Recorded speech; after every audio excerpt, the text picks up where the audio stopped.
શહેરના નાના વેપારી આગેવાનો દ્વારા આયોજિત પોરબંદર કોંગ્રેસના ઉમેદવારોના સમર્થનમાં વેપારી બજાર અને માર્કેટ બજારમાં ડોર ટુ ડોર પ્રચાર અને પત્રિકા વિતરણનું આયોજન કરવામાં આવ્યું હતું।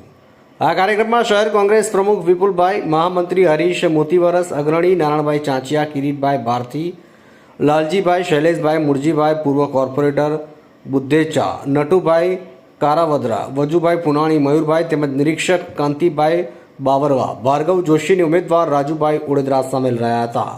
વેપારી મિલન દરમિયાન સરકાર પ્રત્યે રોષ જોવા મળ્યો તો કેટલીક જગ્યાએ આયત ઉમેદવાર અને જનવિશ્વાસનો દ્રોહ કરનાર નેતાઓ માટે નારાજગી જોવા મળી। ત્યારે કોંગ્રેસ પાર્ટીએ પાટીદાર, પાણીદાર, ખેડૂત નેતા એવા લલિતભાઈ વસવાઈને લોકસભા માટે અને વિધાનસભાની પેટા ચૂંટણી માટે ઉચ્ચ શિક્ષિત, નિર્વિવાદ, ગાંધીવાદી અને નવયુવાન ઉમેદવાર રાજુભાઈ ઓડેદરાને પસંદ કરેલા હોય લોકોમાં બંને ઉમેદવારો માટે આવકાર મળી રહ્યો હોવાનું જોવા મળી રહ્યું છે।